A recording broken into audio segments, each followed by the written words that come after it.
The way forward is not to turn away from traditional masculinity. It's to remember that things like honesty and duty and courage and empathy are important and always will be. Welcome to Signal Fire.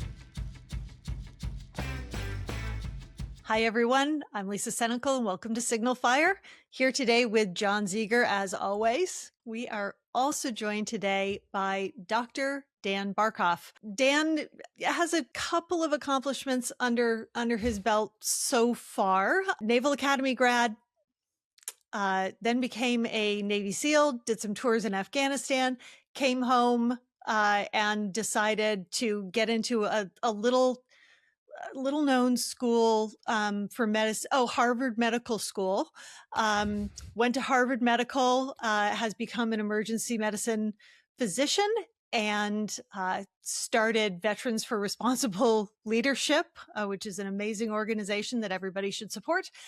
Believe you've also launched another company, Dan, writes a Substack, is a brilliant, beautiful writer. Yeah, like a great Substack. Yeah, it like is a genuinely excellent Substack. It really is.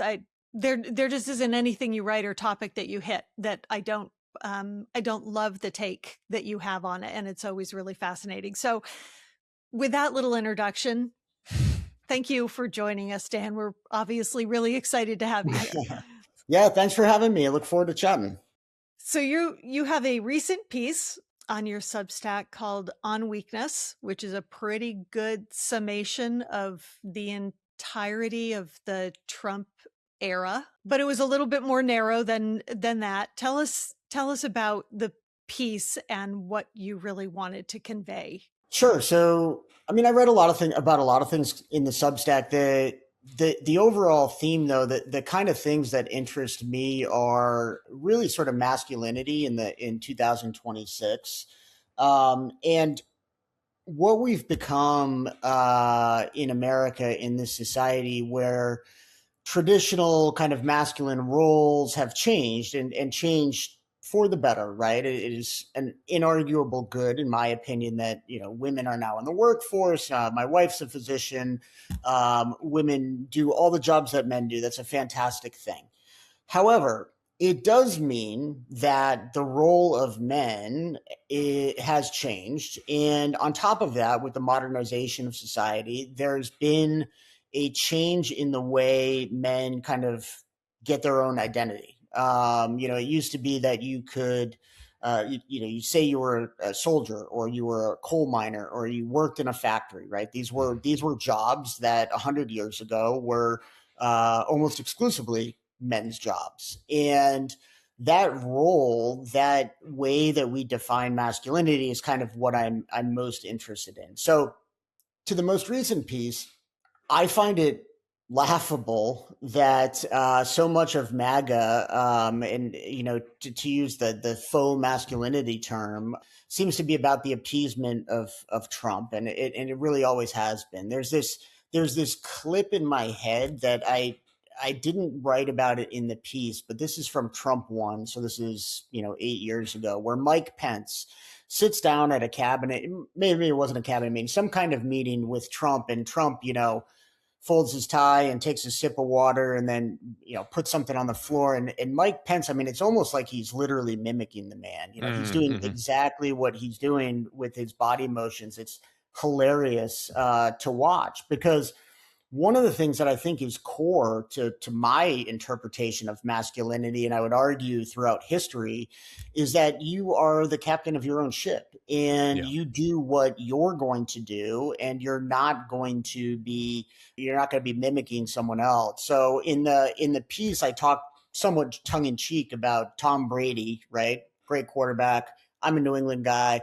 I loved it when Tom Brady played for the Pats, but I'm not going to go and get a Tom Brady tattoo or wear a Tom Brady jersey or something like that. I mean, I think the idea that personal loyalty to anyone is a mark of masculinity and manliness, and to me, it's a laughable premise. So that's kind of what the piece is about. Yeah.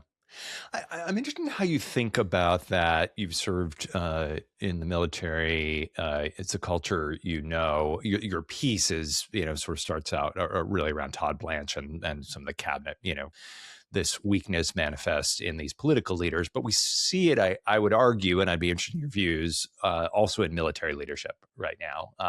We Sure. have had a kind of the general officer ranks. Increasingly, it is clear that to get to the very top echelons of the general officer ranks, you have to be perceived as on board with MAGA or at least fitting certain biases, right? So women are being pushed out or having their promotions capped.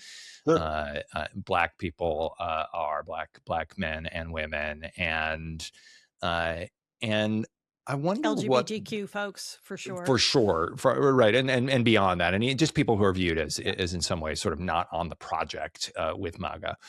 And I wonder what you think about this sort of weakness and like loyalty to an individual pervading the military, which historically has really, its distinctive has been that it is not politically aligned, right? That military members are loyal to the Constitution, that they swear an oath to defend the Constitution, and in fact, our political allegiance is very much forbidden, right? The public professions of political allegiance. That seems to be changing, and I wonder how you think about what that change means, but both for the character of the military as it is now, and what it might mean in the future, and how it might be changing with the role of the military in society. I hope it doesn't change. I mean, the short answer is it's that these customs are important, and I use the term customs deliberately because there are other nations that have as their officer oath to their version of a constitution as well, and sitting away, far away from those nations, we would think they're sort of laughable. I mean, you can. Don't quote me on this, but I'm pretty sure the North Korean officer corps swears loyalty to a constitution, right, and not their supreme leader. So what matters is the norms and customs that people actually follow this, right? What is written on the paper is an oath, which I took, which millions of Americans have taken, but are you going to really follow through on it? Right. And so I will say at the senior levels of the military, which I never served at, there is an understanding that civilian leadership is final. It is the supreme leadership. Donald Trump was duly elected. That being said, you have a duty to not only obey the lawful orders of civilian leadership, but also you have an implied duty to your men and women in service to treat them fairly.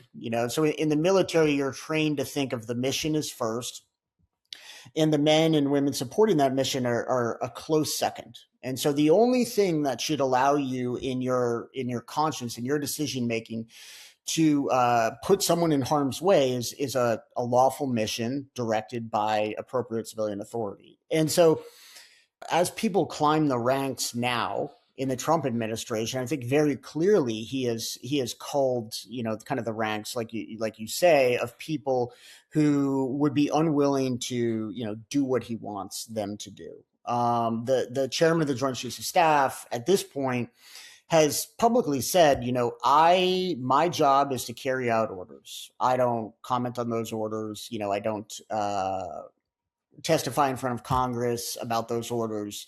That's slightly different from, like Mark Milley, who was chairman during Trump 1, who saw his duty as a little more advising the presidency than simply kind of carrying out the orders. So it's a tough role to be in, to be the chairman of the Joint Chiefs of Staff and to advise the president on military matters.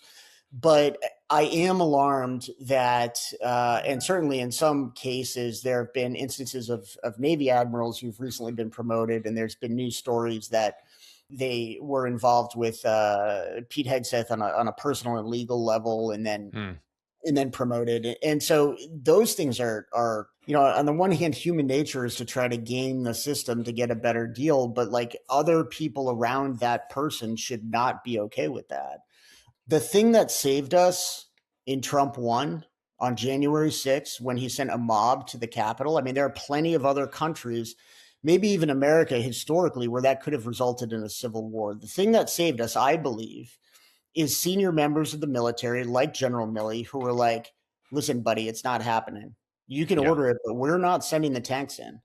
And so having that independence clearly has been something that Trump has thought about in the 4 years when he was out of power, where how, if it comes down to it, how can I surround myself with people who will, follow orders like that? So it's a real concern.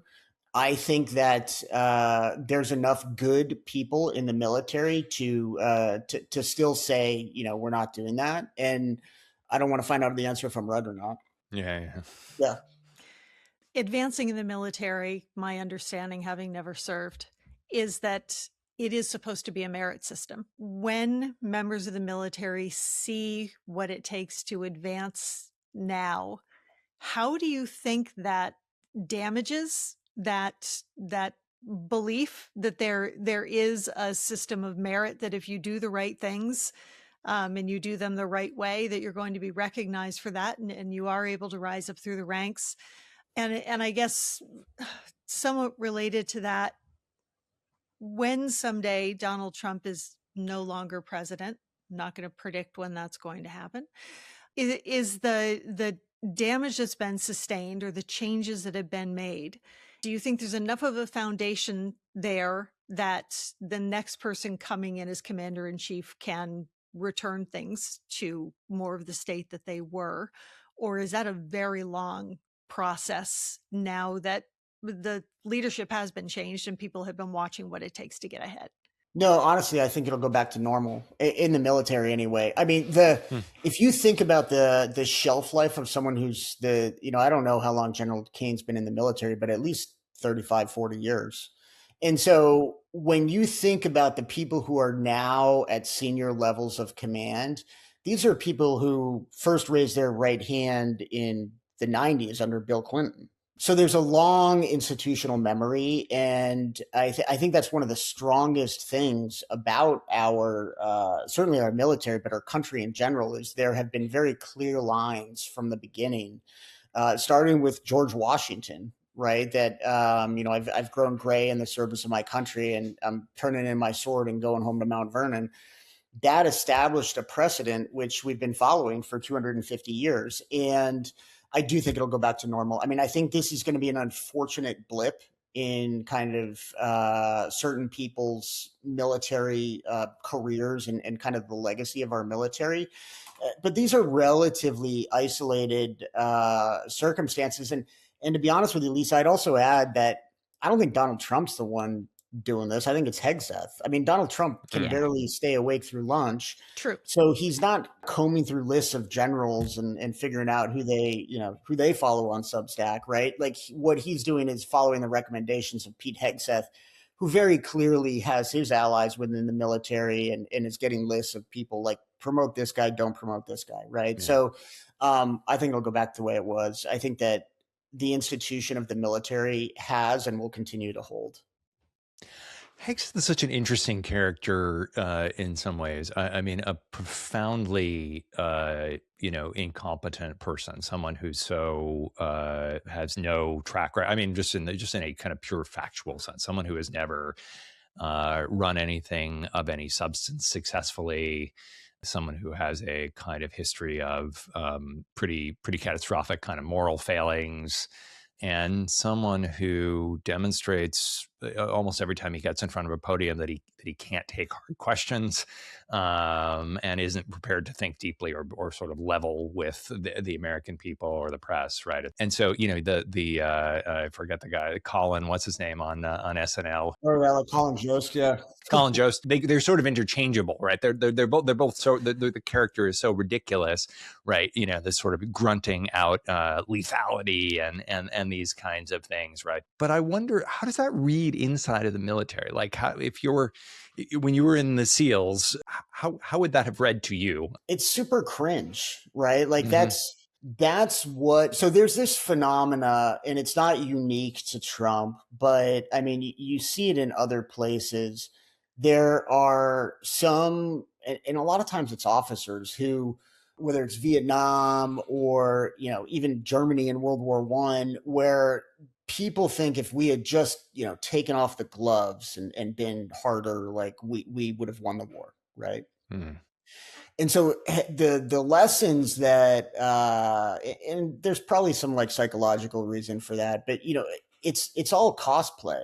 It's Mm-hmm. it's projecting, and that's why Trump likes him. Like Trump likes him because he looks like, right, like he looks like a guy who should be sec def or Mm-hmm. sec war, right? Mm-hmm. And he looks tough, and he looks angry and scowling and like big and strong and that kind of stuff. And it's like it's a really fundamental misunderstanding of what a good soldier is. And it's the yes, I know excellent SEALs who were big and strong and scary. I also know excellent SEALs who you would never pick out in a lineup as a Navy SEAL, right? And Mm-hmm.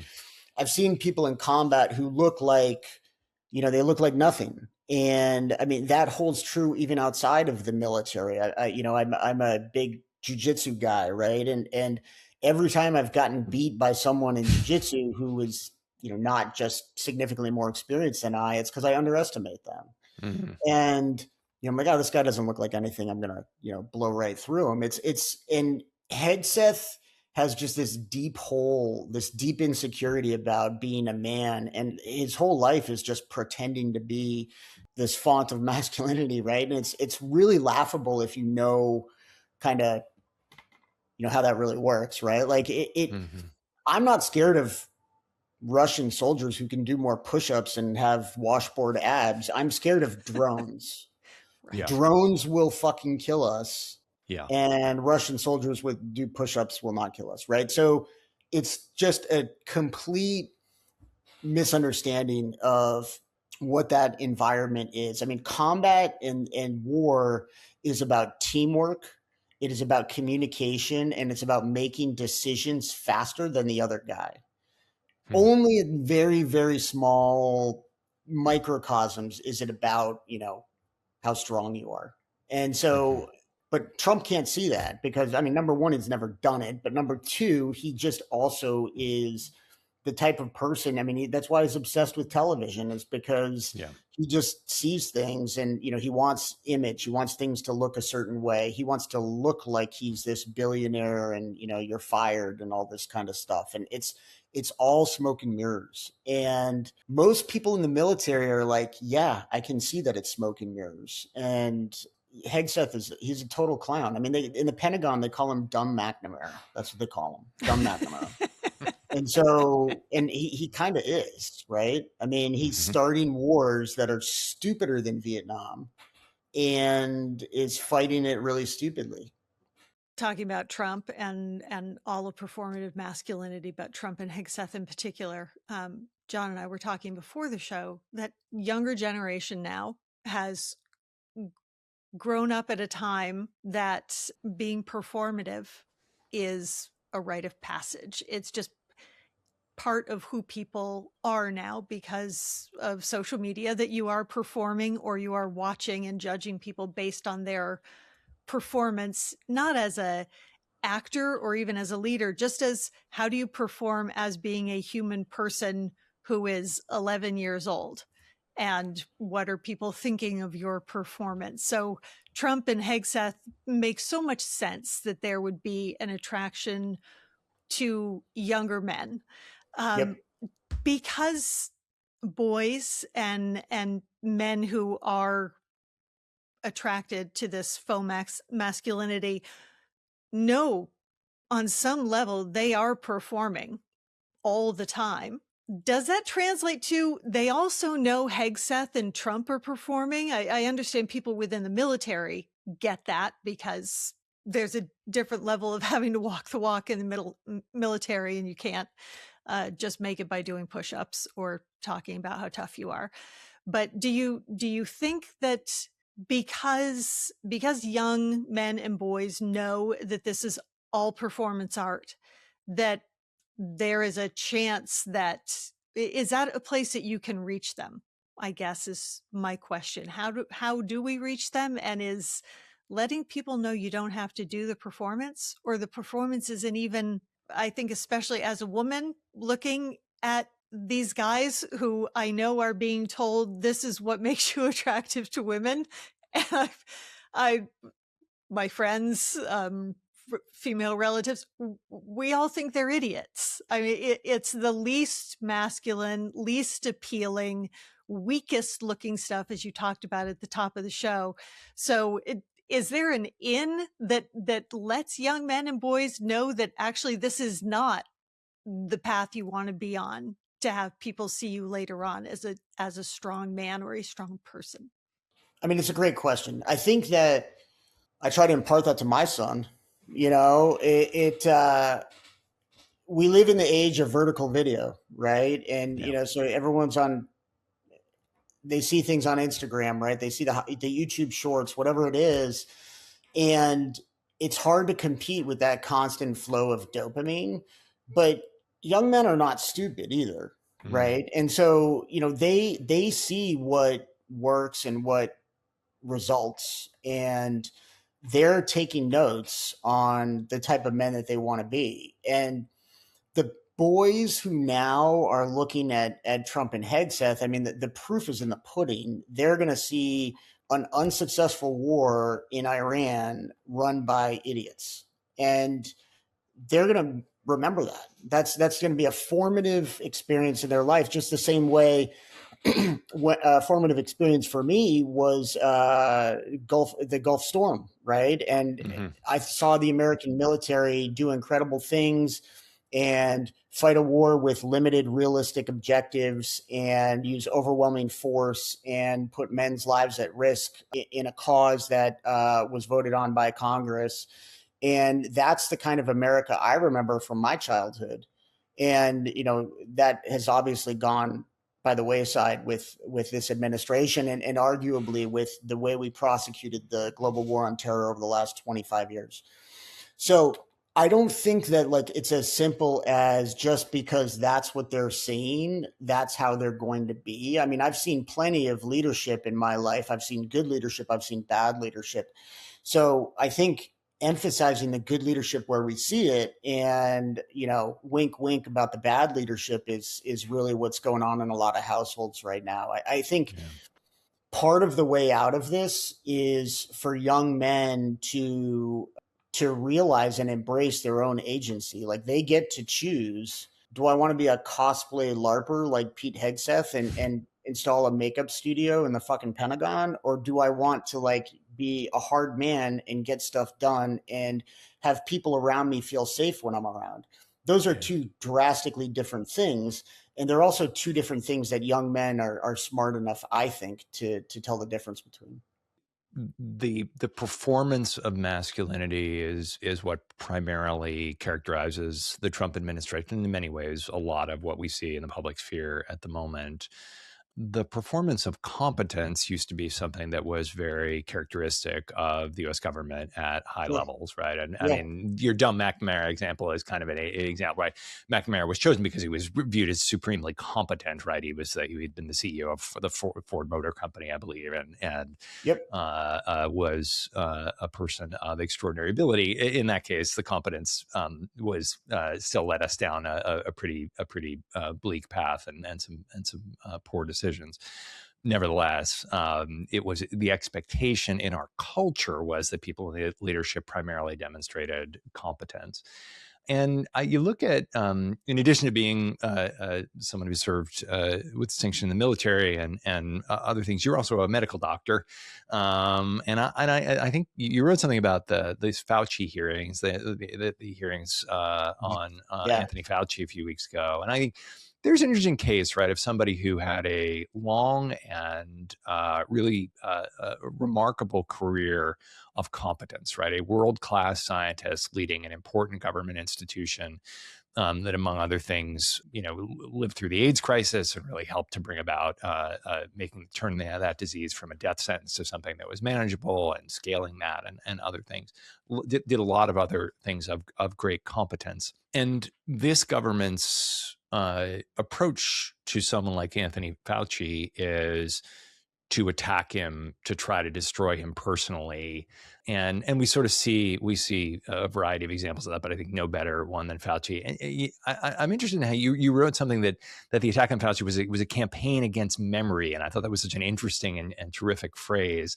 But I'd be interested in your take on the legacy of this whole thing, what Fauci stands for, kind of what you take from it at this point. I'm not of the mindset that Fauci is immune from criticism, or that his judgment was infallible, or things of that nature. And to be honest, his diary is one of the most cringe-worthy things I've ever seen. Right? Sure. Gushing because Barbara Streisand gave you a phone call is adolescent at best. Right? So that being said, when the pandemic hit, I want to tell a couple of quick stories here to give you a little perspective. So I was an emergency room doctor, right? And being an emergency room doctor at that time, what we knew was this pandemic's coming. And if I recall correctly, I think it was in China. It next kind of went to Iran, I think, and then you started seeing it in Italy and Spain, and it's going around the world. It's coming here. There's this 1% mortality.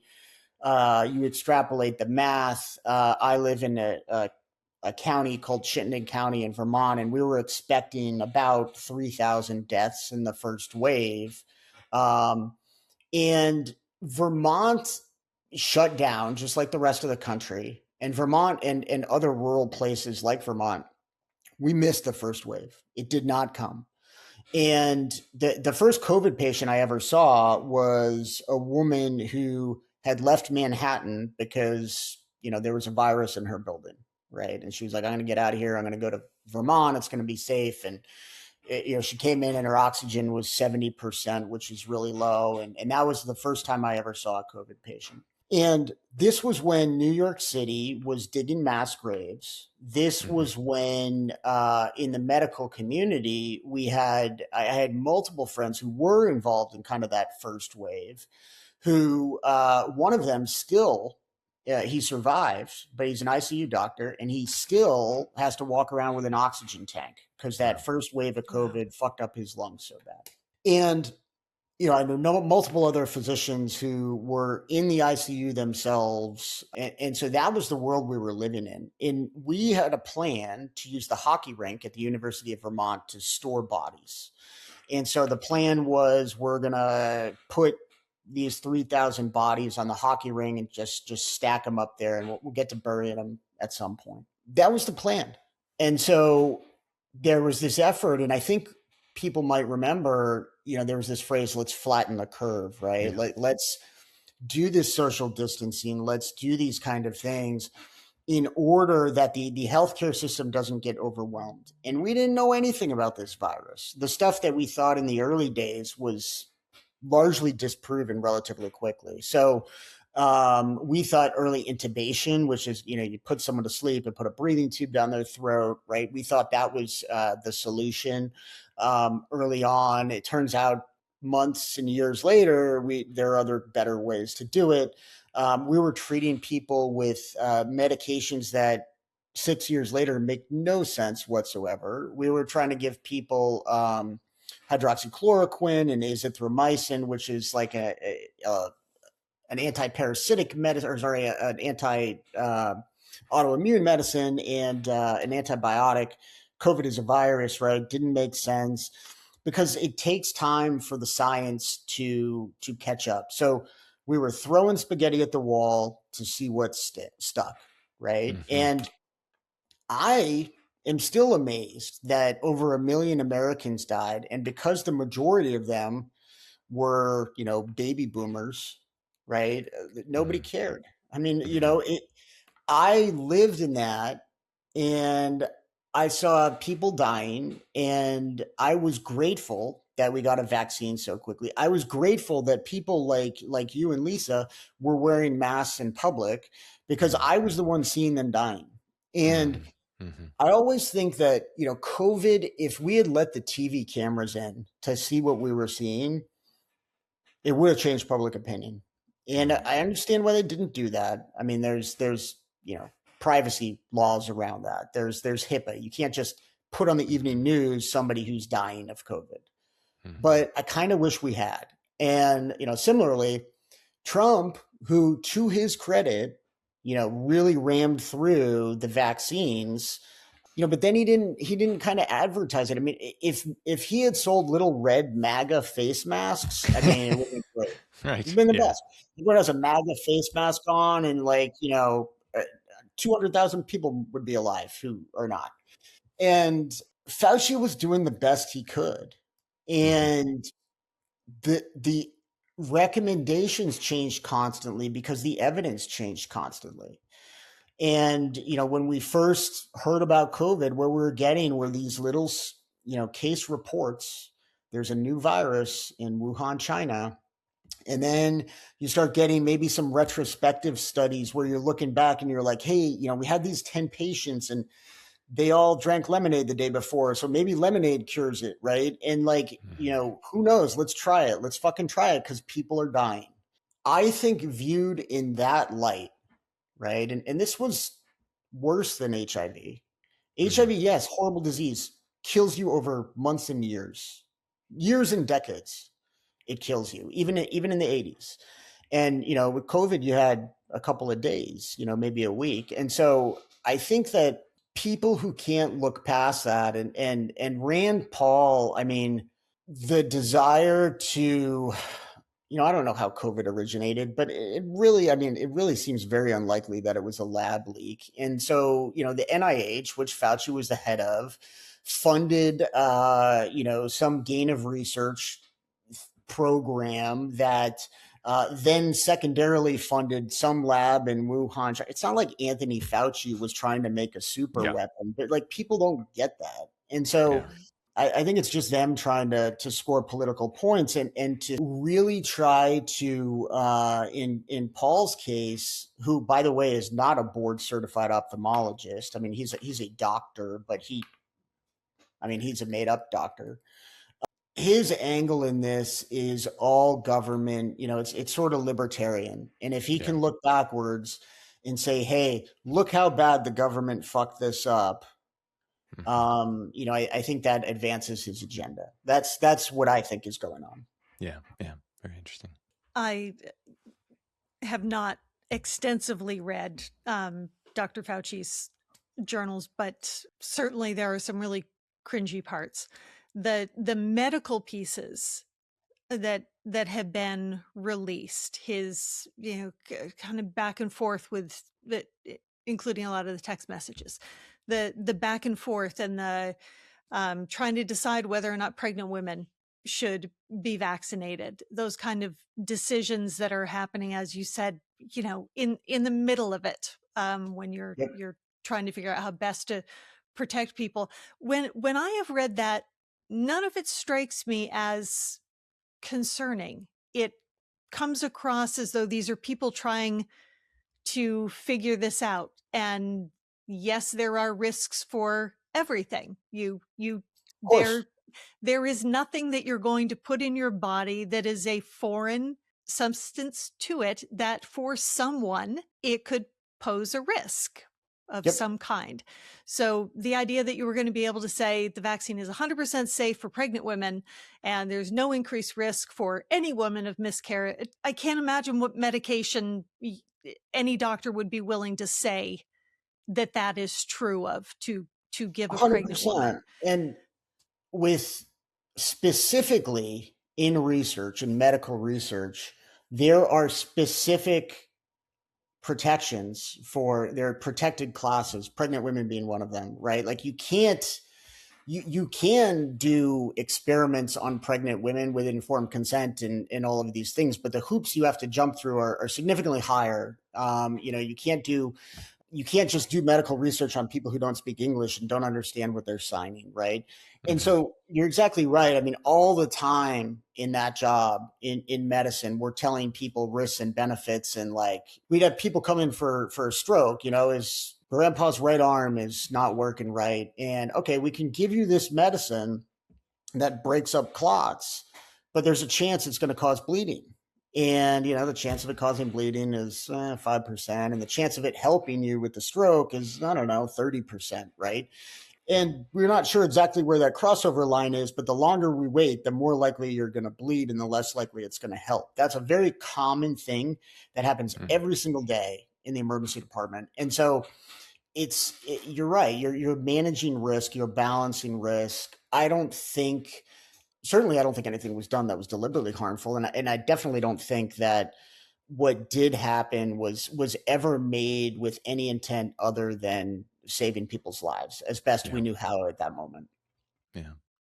Yeah, maybe one kind of last question. I was chatting with a political leader yesterday who's talking about masculinity in politics and the way that I think the lesson that a lot of Democratic politicians learn, I think probably all across the spectrum, but especially Democrats who maybe have been less focused on masculinity, was that the way to counter this sort of pendulum swing toward a performative masculinity on the right was to do a similar thing on the left, right? So it's grow a beard, drop a lot of F-bombs, sort of do a certain set of superficial things, and this person was saying that doesn't work, right? I mean, at the end of the day, I think the biggest thing that voters want is to see people who have the courage of their convictions, who actually are willing to lead, who have something that they really seem to stand for, not something that they just say they stand for. I wonder how you think about sort of what it looks like to be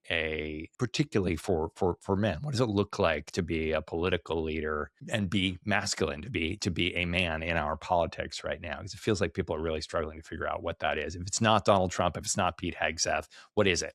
I think that when Trump was elected the second time, there was this reflexive kind of well, we've got to get our own version of Joe Rogan or Yeah. whatever, right? And you heard that kind of over and over, and it's like maybe, or just make a better argument to Joe Rogan, right? And so Mm. the Democrats, I think, have not focused on men, and it's a big tent.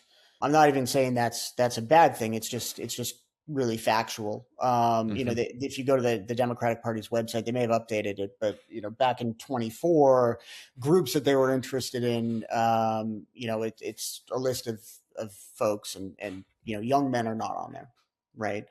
Mm-hmm. And of course, right? Young men have not faced historical persecution and all of these things, right? But it's a mistake to ignore them, and it's a mistake to write them off, because if you don't compete for their vote, the Republicans will just get them, and not even Republicans. It's not like the party Republican is bad. It's Trump, right? Like Trump is bad.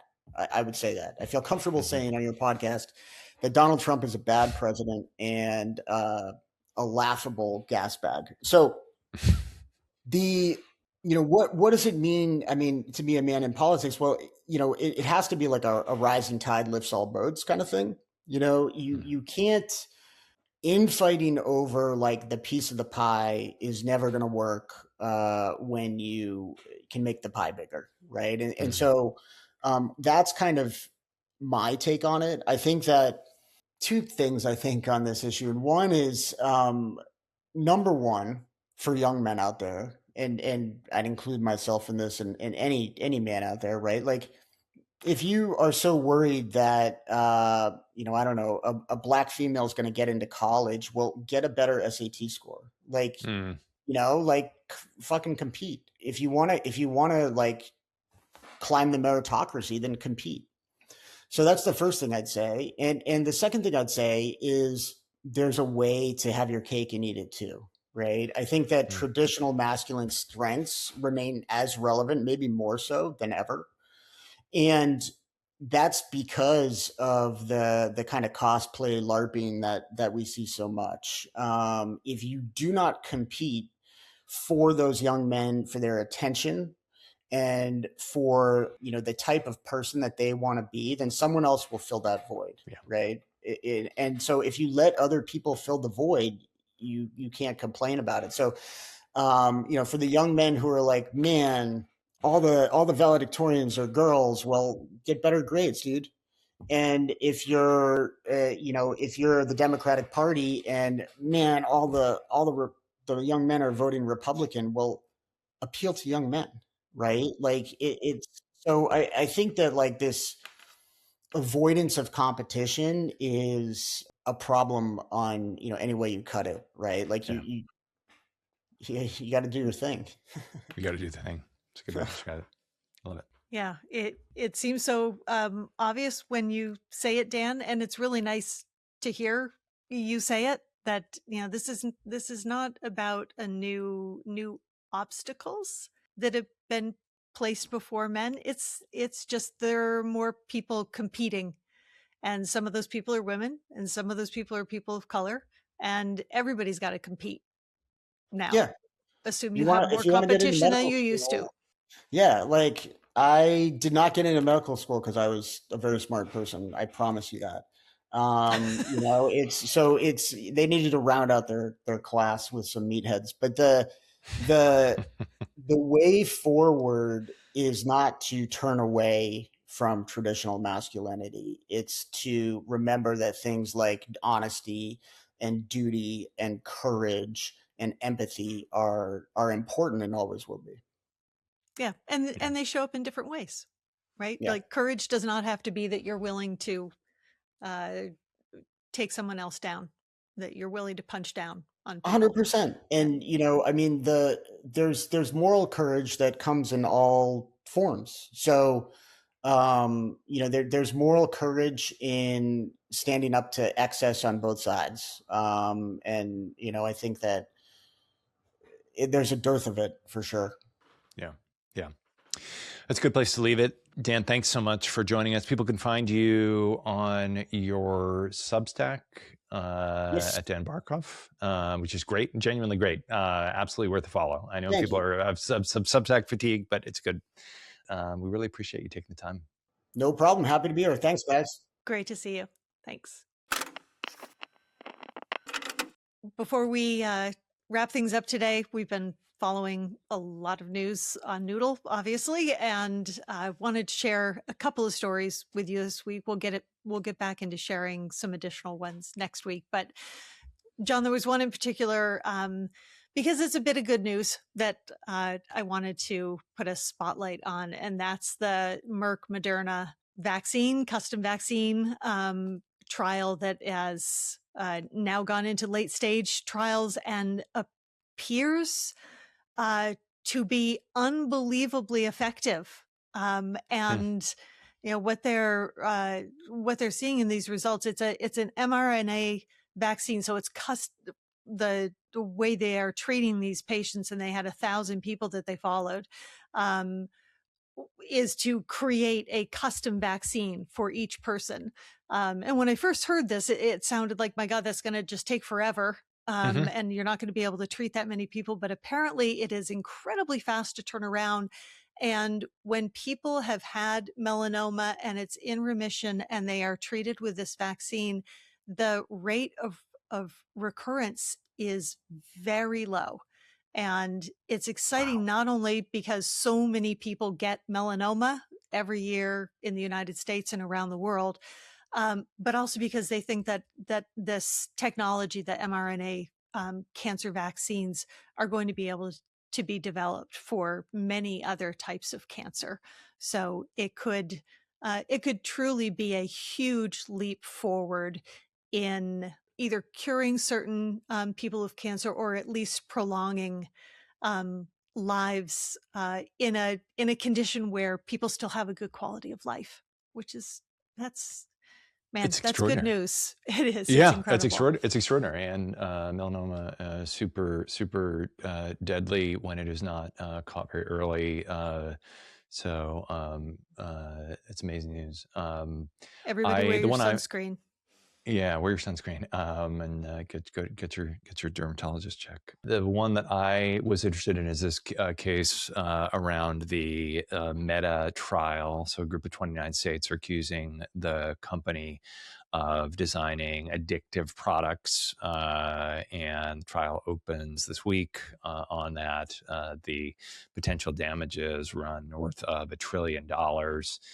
They expect that the trial will go on for several weeks, but it really is the first big trial against Meta that has a chance of significantly impacting the company's future.